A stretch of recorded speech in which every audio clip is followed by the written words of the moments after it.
नमस्कार, मी राहुल कुलकर्णी. निलंबित तहसीलदार सूर्यकांत येवले यांचं हे कार्यालय, अर्थात त्यांचा तिथं जो पूर्वी फलक होता तो आता काढून टाकण्यात आलेला आहे. ते निलंबित असल्यामुळे ह्या कार्यालयाकडे येण्याचा त्यांचा आता तसा संबंध नाही आहे. इथल्या म्हणजे पुणे तहसीलचा आता अतिरिक्त चार्ज हा दुसऱ्या तहसीलदाराकडे देण्यात आला आहे. पण श्री विजय कुंभार यांनी जी माहिती आता दिली त्याप्रमाणे निलंबित तहसीलदार सूर्यकांत येवले यांची एकूणच कारकीर्द अत्यंत वादग्रस्त आहे. मुळामध्ये ते कर्णबधीर प्रमाणपत्र घेऊन शासकीय सेवेमध्ये आले तसं दिसतंय. विजय कुंभार यांनी दिलेल्या कागदपत्रानुसार सूर्यकांत येवले यांनी 2011-1 मध्ये राज्य मुख्य परीक्षा दिली होती. 361 गुण त्यांना मिळाले.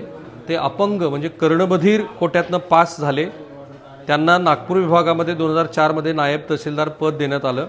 बरं, गंमत अशी आहे की 2001 साली ज्या वर्षी सूर्यकांत येवले हे शासकीय सेवेत आले त्या वर्षी MPSCच्या परीक्षेत गोंधळ झाला. म्हणजे घोळच होता तो घोळ असा होता की 398 उमेदवारांच्या उत्तरपत्रिका बदलल्या. प्रत्येकाकडून 3 ते 5 लाख रुपये घेतले गेल्याचा आरोप झाल्यानंतर बॉम्बे हायकोर्टानं सूर्यकांत येवले ज्या वर्षी सेवेमध्ये आले त्या वर्षीच्या सगळ्या नियुक्त्या रद्द केल्या. पर येवले यांना 10,000 रुपयाची लाच घेताना 2011 मध्ये उमरेड नागपूर इथं अटक करण्यात आली होती. त्यांच्यावरचं दोषारोप पत्र ठेवण्यात आलं. पण पुढं काय झालं माहिती नाही. पुढं आणखीन एक करामत आहे येवलेंची. ते म्हणजे 2014 मध्ये चंद्रपूर जिल्ह्यातल्या सिरोंचा इथे कोतवाल भरती झाली आणि त्या कोतवाल भरतीमध्ये प्रत्येकाकडनं 2 ते 2.5 लाख रुपये घेतले असा आरोप झाला. आणि तेव्हा नक्षलवाद्यांनी धमकी दिली होती. ते असं म्हणाले की अशा अधिकाऱ्यांना आम्ही सोडणार नाही. 2016ला पुणे विभागामध्ये येवलेंची बदली झाली. तिथे त्यांनी पुणे जिल्ह्यात पुरवठा अधिकारी म्हणून मंत्रालयातनं सेटिंग करून आणली असा त्यांच्यावरती आरोप आहे. 2016 मध्येच इंदापूर तहसीलदार म्हणून येवले होते, जसे आता इथे होते तेव्हा त्यांनी 58 सरकारी जमिनीत अनियमित वाटप केलं. वाळू माफियांशी बरोबर संगनमत केलं म्हणून पुणे जिल्हाधिकाऱ्यांनी त्यांना निलंबित केलं होतं येवलेंना.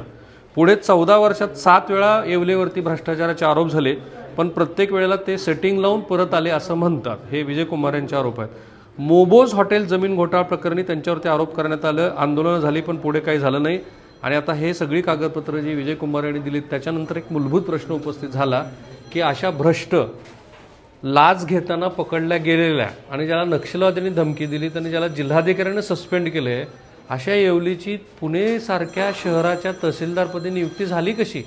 आणि जे पालकमंत्री आहेत ह्या जिल्ह्याचे श्री अजित पवार यांना याची कल्पना नव्हती की आपण कुठल्या भ्रष्ट अधिकाऱ्याला याची नियुक्ती देतो. अर्थात ते म्हणतील की हा विषय त्यांच्याशी निगडीत नाही आहे, तो महसूल विभागाशी निगडीत आहे. पण हे येवलेंचं जे काही नवनवीन भानगडी समोर आले त्याच्यानंतर असं दिसतं आहे की महसूल विभागातला हा भ्रष्ट अधिकारी या ठिकाणी आला आणि त्यानंतर दिसतं आहे की मुंडव्यातली ही जी जमीन अमेडिया कंपनीला सरकारी जमीन असताना त्याचं I आणि E ह्याच्यामध्ये टायपिंग मिस्टेक करून जे काही वेगळ्या वर्तमानपत्रांनी रिपोर्ट केलं ती सरकारी जमीन ही अमेडिया कंपनीच्या माध्यमातून पार्थ पवारांच्या कंपनीला म्हणजे त्या शीतल तेजवानीच्या माध्यमातून पार्थ पवारांच्या कंपनीला दिली.